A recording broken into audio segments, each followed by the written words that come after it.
नमस्कार दोस्तों, धर्म रहस्य चैनल पर आपका एक बार फिर से स्वागत है। तो चलिए शुरू करते हैं आज के इस अनुभव को। प्रणाम गुरुजी।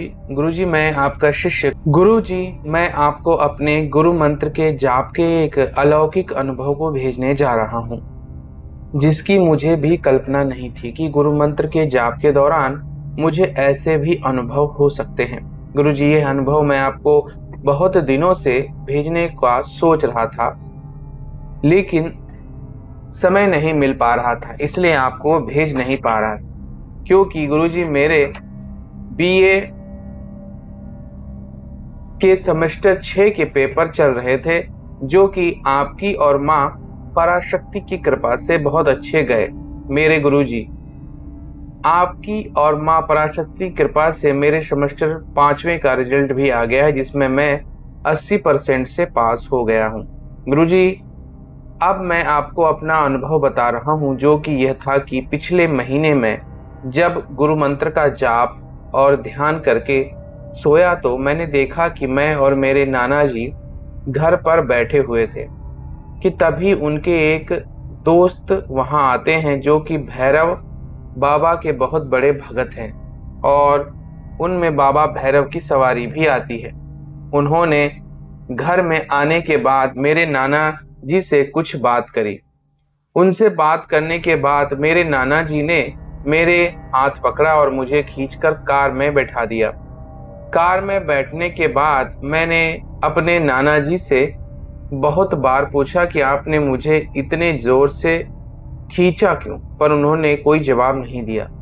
मैंने उनसे यही पूछा कि आप मुझे कहाँ लेके जा रहे हैं, तो तब भी उन्होंने कोई जवाब नहीं दिया, बस चुपचाप बैठे रहे गुस्सा होकर। तभी उनके फ्रेंड एक जगह कार ले जाकर रोके थे। वहां बहुत ही ज्यादा अंधेरा था और दूर तक कोई भी दिखाई नहीं दे रहा। तभी कार में से मेरे नाना जी और उनके फ्रेंड उतरते हैं और मेरे हाथ पकड़कर फिर से खींच करके एक जगह पर लेकर जा रहे होते हैं। तभी मैंने देखा कि वह तो एक शमशान है जहां यह लोग मुझे लाए हैं। गुरुजी, इसका बोध मुझे ऐसे हुआ क्योंकि वहां चिता जल रही थी थोड़ी थोड़ी दूर पर, तो मैं समझ गया कि यह पक्का कोई शमशान ही है। गुरुजी, उसके बाद मेरे नाना जी और उनके फ्रेंड ने मुझे एक जलती चिता के पास लाकर फेंक दिया और कहने लगे, तो बहुत अपने गुरु पर विश्वास करता है, तो उनकी शक्ति का सामर्थ्य दिखा मुझे। गुरुजी, एक बात बताना मैं भूल गया कि मेरे नाना जी भी एक उच्च कोटि के तांत्रिक हैं और उनके पास भी बहुत सारी शक्तियां हैं, पर मेरे नाना जी मेरे से थोड़ा नाराज हैं, जिसका रीजन यह है कि मैं उनकी शक्ति को अपनी खुली आंखों से देखना चाहता था और वो मुझे हर बार कोई ना कोई बहाना लगाकर टाल दिया करते थे।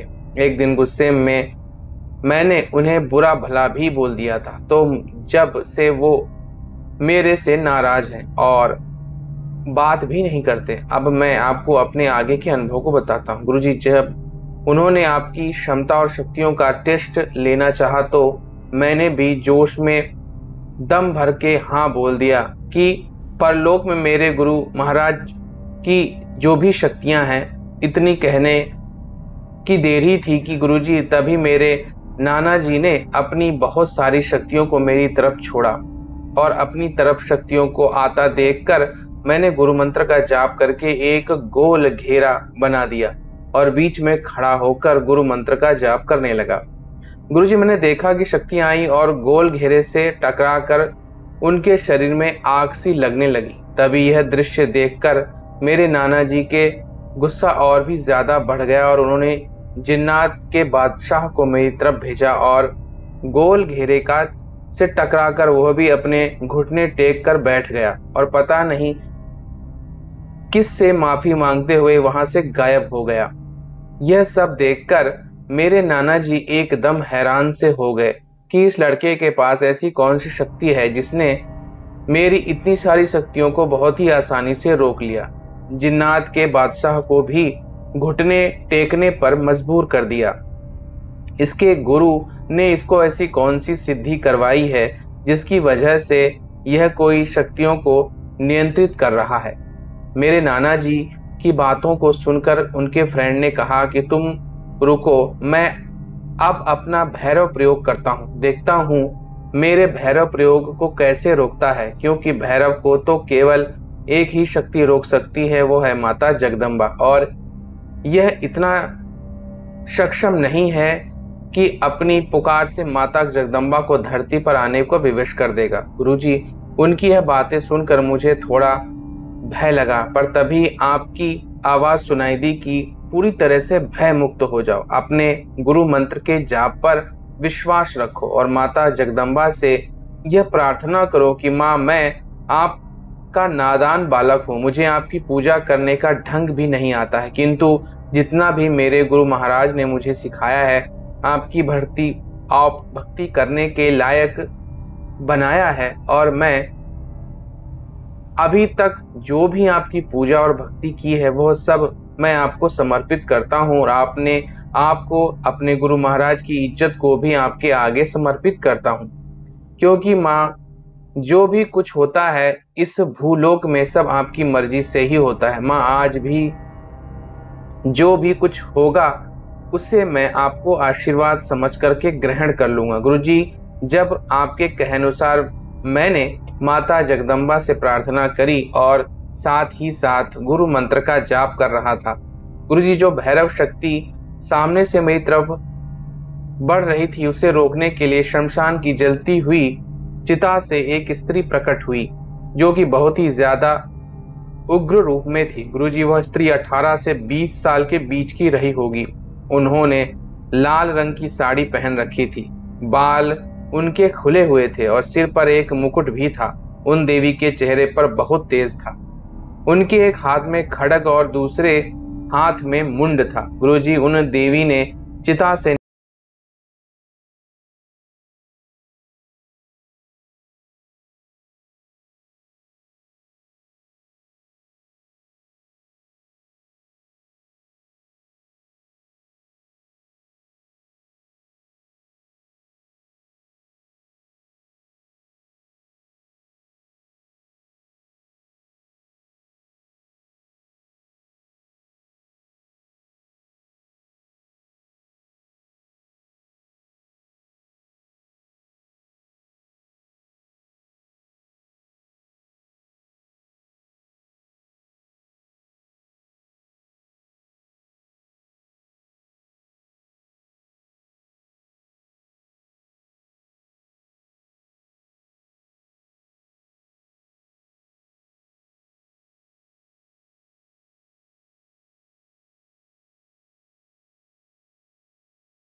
चाहता हूँ। गुरुजी, तो कौन से रुद्राक्ष सही रहेगा?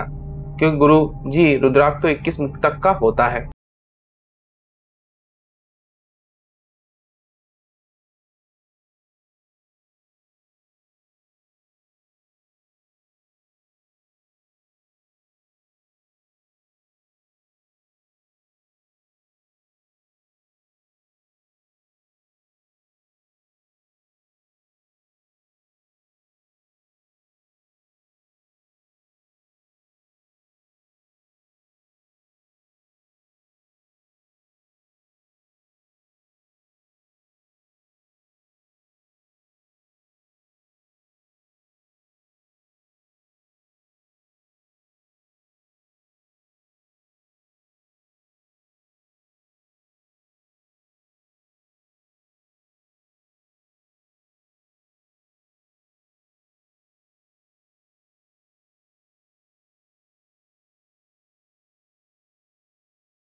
का ही प्रतीक है।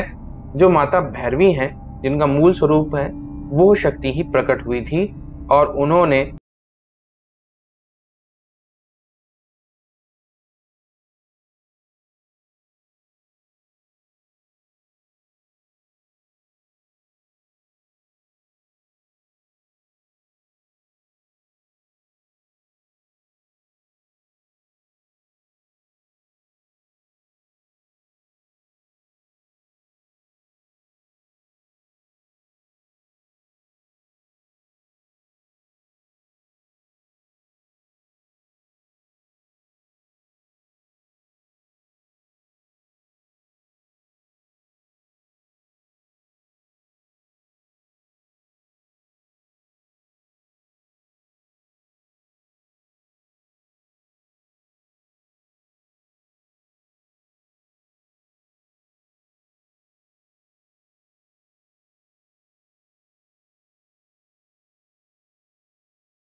वह माफी मांग रहा था ताकि उसकी मृत्यु ना हो जाए। जिन्नों का जो बादशाह है, वह भी